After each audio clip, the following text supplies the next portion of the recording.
Bulletin के आगाज में खेल के मैदान से खबर है। पाकिस्तान और न्यूजीलैंड की विमेन क्रिकेट टीम्स के दरमियान पहला T20 पाकिस्तान ने 7 विकेटों से जीत लिया है। पाकिस्तान ने न्यूजीलैंड की तरफ से दिया गया 128 रन का हदफ मुकर्ररा ओवर से 10 बॉल पहले ही हासिल कर लिया। पाकिस्तान की तरफ से शवाल जुल्फिकार ने 41 रन की इनिंग्स खेली। आलिया रियाज ने 25 और बिस्मा मारूफ ने 13 रन बनाई और नॉट आउट रहीं। मुनीबा अली और निदा डार ने 23 रन बनाए। पहले इनिंग्स में न्यूजीलैंड ने 6 विकेटों के नुकसान पर 127 रन स्कोर किए। मैडी ग्रीन ने 43 रन और सूजी बेट्स 28 रन बनाकर नुमाया रहीं। पाकिस्तान की तरफ से फातिमा सना ने 18 रन देकर 3 विकेटें हासिल की। आलिया रियाज, जियाना बेग और निदा डार ने एक एक विकेट हासिल की। पाकिस्तान ने 3 T20 सीरीज में 1-0 की बरतरी हासिल कर ली है।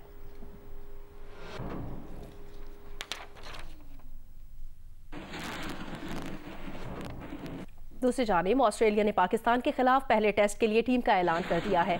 ऑस्ट्रेलिया की 14 रुकनी टीम की क़यादत पैट कमिंस करेंगे। दीगर खिलाड़ियों में Scott Boland, Alex Carey, Cameron Green और जोश हेजलवुड शामिल हैं। Travis Head, Usman Khawaja, Marnus Labuschagne, Nathan Lyon और मिचेल मार्श भी टीम में शामिल किए गए हैं। पाकिस्तान और ऑस्ट्रेलिया के दरमियान पहला टेस्ट मैच 14 दिसंबर से पर्थ में खेला जाएगा।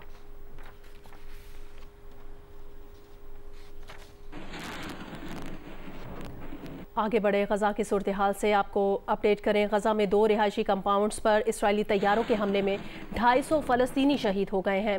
दीगर वाक़यात में मज़ीद 50 से ज़ायद अफराद को शहीद कर दिया गया। गजा ने शुजाइया इलाके में रिहायशी कंपाउंड को इसराइली तैयारों ने बमों का निशाना बनाया, जिसमें कम से कम 150 अफराद शहीद हुए हैं, जबकि दर्जनों अफराद मलबे तले दबे हैं। इससे पहले दिन में जबालिया पनाह गुज़ीन कैंप में एक बड़ी इमारत को निशाना बनाया गया, जिसमें 100 अफराद शहीद किए गए। अल-जैतून इलाके में 3 फैमिलीज़ और खान यूनिस में भी 3 फैमिलीज़ के घरों को निशाना बनाया गया, जिसमें बड़े पैमाने पर अमवात हुई और दर्जनों अफराद जख्मी हुए। खान यूनिस ही के कई मकामात पर पूरे इलाके जबरन खाली करा लिए गए। जबालिया पनाह गुज़ीन कैंप के करीब पेट्रोल पंप पर फायरिंग की गई, जिससे 6 फ़लस्तीनी शहीद और 20 जख्मी हुए। बैतुल लाहिया शहर में भी कई मकामात पर बमबारी की गई, जिससे कई अफराद शहीद और ज़ख्मी हुए, जबकि कई मलबे तले दबे हुए हैं। 7 अक्टूबर से जारी हमलों में शहदा की तादाद तकरीबन 15,500 हो गई है। 40,000 से ज़ायद ज़ख्मी हैं, जबकि इसराइल ने गजा में 60% मकानात और रिहायशी यूनिट तबाह कर दिए हैं। हमास का कहना है इसराइल की ज़मीनी, फ़ज़ाई और दीगर फ़ौजी कार्रवाइयों के लिए तैयार है। बताया तमाम यरगमाली ख़वातीन और बच्चे रिहा कर दिए।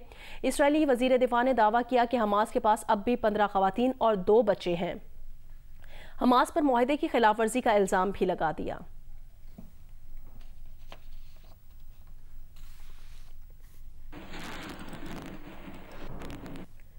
अक़वाम मुत्तहिदा ने कहा कि गजा में कायम पनाह गाहों में इमदादी काम तकरीबन रुक गया है। हालिया दिनों में गजा के जनूबी इलाकों में महदूद मिकदार में आटा तकसीम किया गया।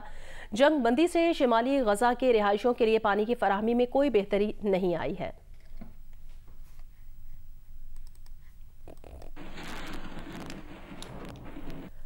गजा में फ़लस्तीनियों के कत्लेआम से दिल बर्दाश्ता शख्स ने पेरिस में चाकू से हमला करके जर्मन सयाह को हलाक और बरतानवी शहरी समेत 2 अफराद को शदीद जख्मी कर दिया है। अल्लाह अकबर का नारा लगाकर हमला करने वाले मुलजिम को गिरफ्तार कर लिया गया। हमलावर का नाम मकामी मीडिया ने नहीं बताया। पुलिस के मुताबिक मुलजिम ने लोगों को आईफल टावर के करीब हमले का निशाना बनाया और अल्लाह अकबर का नारा लगाते हुए अपने करीब से गुजरने वाले हर शख्स को चाकू मारने की कोशिश की।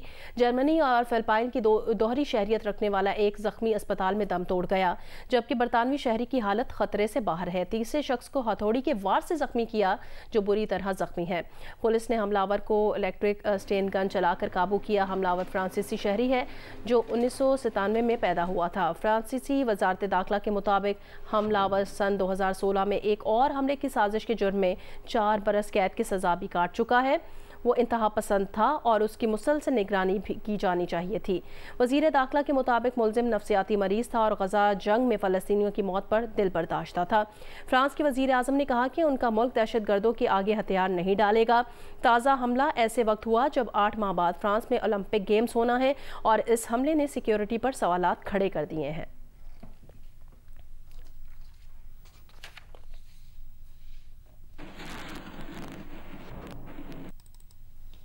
आगे बढ़े खबर दें, गिलगित बल्तिस्तान के जिला दियामर में मुसाफिर बस पर नामालूम अफराद ने फायरिंग की। बस बेकाबू होकर ट्रक से टकरा गई और इसमें आग लग गई। फायरिंग और हादसे में 8 अफराद जाँ बहक और 16 जख्मी हो गए।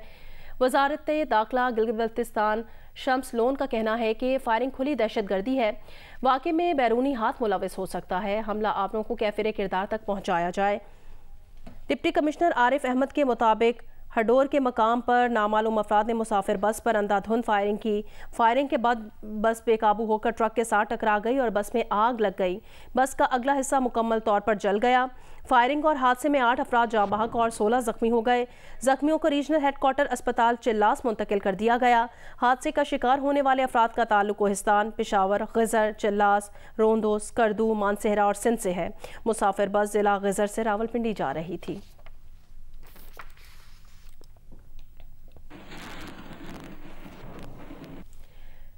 कराची की फ़ज़ा आज लाहौर से ज़्यादा आलूदा है। दुनिया में फ़ज़ाई आलूदगी के लिहाज से कराची आज पहले नंबर पर है। आज सुबह कराची की फ़ज़ा में 250 पार्टिकुलेट मैटर रिकॉर्ड किए गए।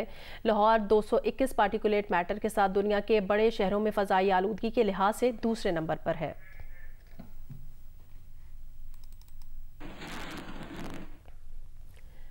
लाहौर और इसके गिरदोनवाह में स्मॉग का सिलसिला जारी है। मज़ीद अपडेट देंगे जियो न्यूज़ के नुमाइंदे अदनान मलिक।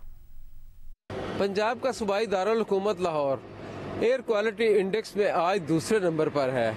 वर्ल्ड इंडेक्स के मुताबिक उसका रेट 203 है, जबकि कराची पाकिस्तान क्या दुनिया के आलूदा तरीन शहरों में नंबर 1 है। पंजाब हुकूमत की जानिब से स्मोग और फोग को रोकने के लिए इकदाम किए जा रहे हैं और सबसे बड़ा इकदाम जो किया जा रहा है वो चिंगची रिक्शों पर नजरसानी करना है और उन पर पाबंदी लगाना है। बाज़ चिंगची रिक्शे जो बहुत ज़्यादा धुआं छोड़ रहे हैं और उनका मेयार के मुताबिक भी नहीं है, उन्हें फौरी तौर पर बंद करने का फैसला कर लिया गया है। आज चूँकि पार्टिकुलेट जो है वो बहुत कम है, इसलिए मोटरवे भी खुली हुई है और दीगर सड़कों पर भी धुंध बहुत कम नज़र आ रही है। जी, बहावल नगर में भी सर्दी से बचाव के लिए शहरियों ने गर्म मलबूसात की खरीदारी के लिए लुंडा बाजारों का रुख कर लिया है, लेकिन महंगाई की वजह से लुंडा के कपड़े भी अब शहरियों की पहुंच से दूर होते जा रहे हैं। तफसील बताएंगे फाहद शफीक। अच्छा, बिल्कुल जूं सर्दी बढ़ रही है तो गर्म मलबूसात का इस्तेमाल भी बढ़ जाता है और गर्म मलबूसात की जो फरोख्त है उसमें इजाफा हो जाता है। यहाँ पर लंडा बाजार जो बहावल नगर का है वहाँ पर भी शहरियों की एक बहुत बड़ी तादाद जो है वो गर्म मलबूसात की खरीदारी कर रही है, जिसमें बच्चों के गर्म कपड़े हैं, शॉल्स हैं खवातीन के लिए, इसके साथ साथ जैकेट्स हैं, जर्सियाँ हैं। दूसरी जानिब शहरियों से हमारी बात हुई है जिनका ये कहना है कि दिन ब दिन लंडा बाजार में कीमतें जो हैं वो बढ़ रही हैं, जिसकी वजह से अब लंडा में चीज़ें खरीदना भी जो है वो दुश्वार होता जा रहा है। एक तरफ तो महंगाई बढ़ने का शिकवा हो रहा है तो दूसरी जानिब अब लंडे की कीमतें भी बढ़ती जा रही हैं। इसी वजह से जो गुज़श्ता बरस की निस्बत इस बरस जो है वो लंडे बाजारों में शहरियों की तादाद खासी कम नजर आ रही है, लेकिन शहरी जो है वो चूंकि मजबूर होते हैं यहाँ से शॉपिंग करने के लिए, इसलिए लंडे बाजार में अभी भी शहरी शॉपिंग के लिए मौजूद हैं। वज़ीर आला पंजाब मोहसिन नकवी ने कहा कि लाहौर में 90% ड्राइवर्स के पास लाइसेंस ही मौजूद नहीं है। गाड़ी चलाने वाले लाजमी ड्राइविंग लाइसेंस बनवाएं। लाहौर में मॉडल पुलिस स्टेशन के इफ्तिताह पर गुफ्तगू में उन्होंने कहा, कल लाहौर में एक रोज़ में रिकॉर्ड 24,000 से ज़ायद ड्राइविंग लाइसेंस जारी किए गए।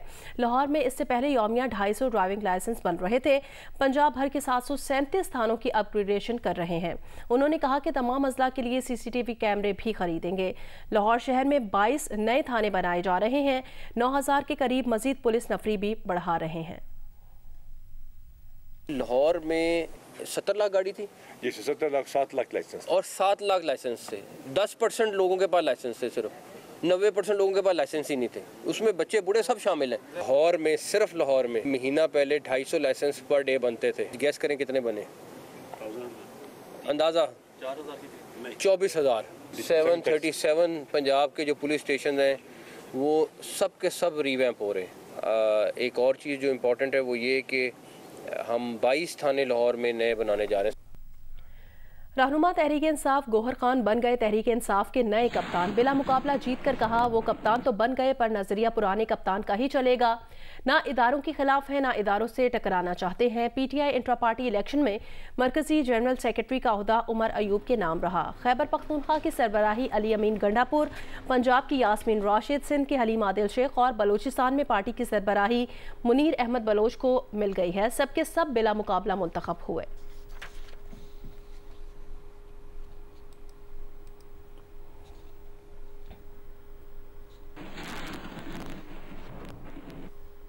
तहरीक इंसाफ के बानी रुकन अकबर एस बाबर ने अपनी पार्टी के इलेक्शन को चैलेंज करने का ऐलान कर दिया है। कहा, कारकुनान के बुनियादी हकूक की धज्जियां उड़ाई गई हैं। तर्जुमान नून लीग मरियम औरंगजेब ने कहा कि धांधली नहीं धांधला हुआ है, इलेक्शन नहीं तमाशा हुआ है। Election commission PTI intra party election का नोटिस ले।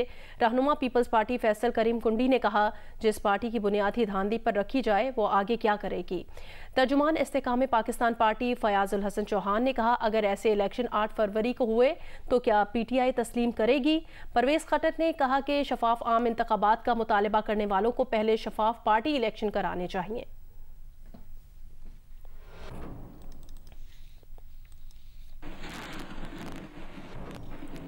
PTI के इंट्रा पार्टी इलेक्शन के लिए बनाए गए चीफ इलेक्शन कमिश्नर नियाजुल्लाह नियाजी का कहना है, तहरीक इंसाफ ने रूल्स के तहत इलेक्शन करवा दिए। इंशाअल्लाह पार्टी बल्ले के निशान पर ही इलेक्शन लड़ेगी। जियो न्यूज़ के प्रोग्राम नया पाकिस्तान में बात करते हुए नियाजुल्लाह नियाजी का कहना था, अकबर एस बाबर प्लानिंग के तहत PTI इलेक्शन को सबोताज करना चाहते थे। आपको लगता है कि ये PTI का जो आइन और रूल्स है उसके मुताबिक हुए और इलेक्शन सिंबल आपको मिल जाएगा बासानी? जी बिल्कुल, हमारा यही है कि हमने तो देखे, हमने तो रूल के मुताबिक इलेक्शन करा दिए। पर हमारे ऊपर कोई ऐसी कदगन नहीं है कि हम डिस्क्वालीफाई हों। हम क्वालिफाई करते हैं सिंबल के लिए और इंशाअल्लाह बल्ले के निशान पे ही तहरीक इंसाफ इलेक्शन लड़ेगी। लेकिन हमें कोई अभाम नहीं है कि कोई लीगल फलाह हो, हमें कोई रुकावट हो कि हमें अपना बल्ले का, क्योंकि पार्टी क्वालिफाई करती है, कोई डिस्क्वालीफाइड पार्टी तो नहीं है, हमें सिंबल बल्ले का निशान ना मिले। बाबर एस अकबर, मैं जहां मौजूद हूं इसी ऑफिस में मौजूद था, बीइंग चीफ इलेक्शन कमिश्नर। मेरे साथ रिटर्निंग ऑफिसर से सारे मौजूद थे और टाइमिंग था हमारा 9 से 3 बजे तक। वो बाबर एस अकबर 4:30-5 बजे, खुद मैंने मीडिया में सुना है, वो आते हैं, वो कहते हैं कि मैं बानी मेंबर हूँ। वो जो हमारे पास किसी को अप्रोच नहीं करते, मुझे फ़ोन तक नहीं करते। तो ये जाके सिर्फ और सिर्फ इसलिए ये करना था कि एक प्लानिंग थी कि पाकिस्तान तहरीक इंसाफ के जो इलेक्शन हुए हैं उसको सबोटाज करना है। तो मेरा ख्याल है कि एक पर्पसली सारा कुछ किया गया है। बिलावल भुट्टो जरदारी ने एक बार फिर नवाज शरीफ पर इंतजामिया की मदद से इलेक्शन लड़ने का इल्ज़ाम लगा दिया है। नवाज शरीफ के वोट को इज्जत दो के नारे का हवाला दिए बगैर कहा, मियां साहब वोट को इज्जत दिलाएं, वोट की बेइज्जती न करें।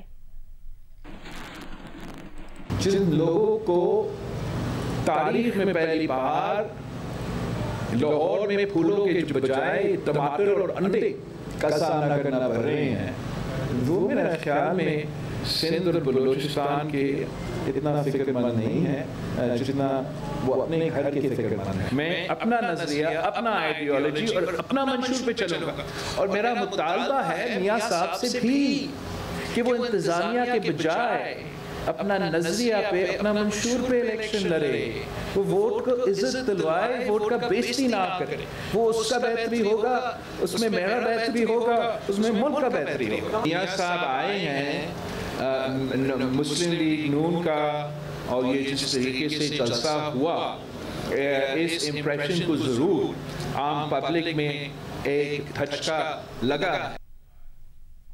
खबर दें आपको, chief selector Wahab Riaz social media पर कड़ी तनकीद के बाद सलमान बट को अपने कंसल्टेंट के ओहदे से हटाने पर मजबूर हो गए। हंगामी प्रेस कॉन्फ्रेंस में कहा, वैसे तो सलमान बट अपने किए की सजा भुगत चुके हैं, उन्हें कंसल्टेंट बनाने का फैसला उनका अपना था, वो नहीं चाहते थे कि सलमान बट के बारे में मजीद गलत बातें की जाएं, इसलिए उन्हें कंसल्टेंट बनाने का अपना फैसला वापस लेते हैं। For me, he is a good cricketing mind. जो कि क्रिकेट को समझते हैं, उनसे सिर्फ राय लेने की हद तक उनको मेरा कंसल्टेंट बनाया गया था। कुछ मीडिया हाउसेस और कुछ लोग प्रॉबली प्रोपेगेंडा कर रहे हैं और वो ये कोशिश कर रहे हैं कि चीज़ों को बहुत ज़्यादा ख़राब किया जाए और शायद मुझे भी उसके साथ मुंसलिक कर रहे हैं। एज अ चीफ सिलेक्टर ये मेरे डिसीजन है कि मेरे साथ काम करने वाले लोग कौन होंगे, बट लोग मुझे और सलमान को साथ लेके काफ़ी ज़्यादा नेपोटिज्म कर रहे हैं। कुछ दोस्ती की बात करता है, कोई कुछ बात करता है। For that I am reverting that decision and I have already spoken to Salman Bhatt and I have told him that he cannot be the part of my team because मैं नहीं चाहता कि लोग जो हैं हमें किसी भी तरीके से मुंसलिक करें। तो मेरे ऊपर काफ़ी ज़्यादा आ रहा था कि शायद मेरी दोस्ती है उसके साथ, मेरा उसके साथ एक ताल्लुक़ है, उस ताल्लुक़ की बिना पे मैंने उसको इंक्लूड किया, तो मैंने सिर्फ उसको मद्देनज़र रखते हुए I have taken this step. Salman but को सिलेक्शन कंसल्टेंट बनाने पर वहाब रियाज और पाकिस्तान क्रिकेट बोर्ड को सोशल मीडिया पर कड़ी तनकीद का सामना करना पड़ा था। तबसरे किए गए थे कि 13 बरस बाद भी स्पॉट फिक्सिंग स्कैंडल तकलीफ देता है। किसी ने फैसले को क्रिकेट की तारीख का स्याह दिन कहा तो किसी ने कहा सलमान बट ने बहैसियत कप्तान जो किया उन पर तो गली की टेप बॉल क्रिकेट खेलने पर भी पाबंदी होनी चाहिए। 2010 के दौरान इंग्लैंड के स्पॉट फिक्सिंग स्कैंडल पर ICC ने सलमान बट पर 10 साल की पाबंदी लगा दी थी।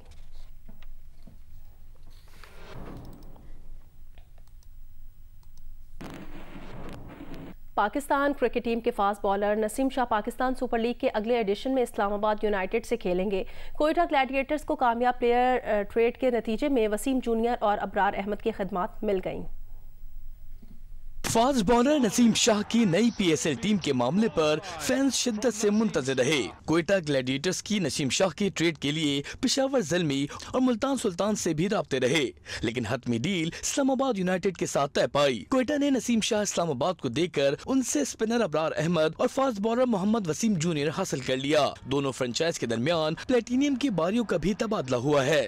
दूसरी जानिब जराये का कहना है कि कोयटा ग्लैडिएटर्स कराची किंग्स से मोहम्मद आमिर के ट्रांसफर पर भी बात कर रही है, जबकि मुल्तान सुल्तान और कराची किंग्स के दरमियान भी ट्रेड पर बातचीत जारी है। कराची किंग्स शान मसूद और शाहनवाज दहानी को हासिल करना चाहती है, जबकि मुल्तान की ख्वाहिश है कि वो तैयब ताहिर और कासिम अकरम की खिदमात हासिल कर लें। खुसूसी अफराद के आलमी दिन के मौके पर पारा चिनार में भी मुख्तलिफ तकरीबात का सिलसिला जारी है। खुसूसी अफराद ने मुलाजमतों में अपने कोटे के मुताबिक भर्ती और दीगर मसाइल के हल के लिए इक़दाम करने का मुतालबा किया है। मजीद बताएंगे जियो न्यूज़ के नुमाइंदे अली अफजल अफजाल। आज मजदूर अफराद का आलमी दिन मनाया जा रहा है और इस हवाले से ज़िला कुर्म समेत मुख्तलिफ कबायली अजला में मुख्तलिफ तकरीबात का इनेकाद किया जा रहा है। मजदूर या खुसूसी अफराद का कहना है कि वो अपने अहल अयाल का बोझ उठाने के लिए इंतहाई मेहनत से काम ले रहे हैं, ताहम हुकूमत उन पर तवज्जो नहीं दे रही, जिसकी वजह से उनके मुश्किलात रोज़ बरोज़ बढ़ रहे हैं। तलीम याफ्ता खुसूसी या मजदूर अफराद का कहना है कि उन्हें सरकारी मुलाज़मत में अपना कोटा नहीं दिया जा रहा है, जिसकी वजह से खुसूसी अफराद कसीर तादाद में बेरोज़गारी का शिकार हैं। खुसूसी अफराद मुतालबा कर रहे हैं कि उन्हें मुलाज़मतों में कोटा दिया जाए और उनके मुश्किलात के हल के लिए इक़दामात उठाए जाएं। सर्दियों में मुल्तान के शहरी कौन कौन सी मछली बहुत शौक से खाते हैं, बताएंगे जियो न्यूज़ के नुमाइंदे जौदत नदीम। जी, सर्दियाँ आते ही मुल्तान के मुख्तलिफ फूड स्ट्रीट्स जो हैं वो आबाद हो चुकी हैं। मैं इस वक्त मौजूद हूँ खूनी बुर्ज पे, जहाँ पे पूरी एक मछली की जो फूड स्ट्रीट है वो इस वक्त आबाद हो चुकी है। यहाँ पे शहरी जो है वो मछली खाने के लिए शहर से और शहर के जो गुर्दनवा के इलाके हैं वहाँ से यहाँ पे आते, क्योंकि यहाँ पे बहुत लजीज किस्म की मछली जो है वो मिलती है। तो यहाँ पे जो मछली है उसमें मुख्तलिफ वैरायटी जो है देखने में आ रही है, मुख्तलिफ मसाले इस्तेमाल किए जाते हैं। इसके अलावा जो मछली का रेट है यहाँ पे वो 1000 रुपये से लेके 1200 रुपये फ़ी किलो तक जो है फ़रोख्त किया जा रहा है। इसी तरह से जो बगैर कांटे की मछली है उसका रेट 2000 रुपये से लेके 2400 रुपये तक फ़ी किलो जो है फ़रोख्त हो रहा है। शहरी जो है वो यहाँ पे अपने दोस्तों के साथ आ रहे हैं और जो फैमिलीज़ के लिए अपने घर भी लेके जा रहे हैं मछली खाने के लिए। मछली का मौसम है, वैसे भी सेहत के लिए मछली अच्छी है और हर एक की पसंद होती है। हमारी पसंद है, हम तो हर वीकेंड हमारा जो प्रोग्राम होता है और हम तो आते हैं मछली खाने।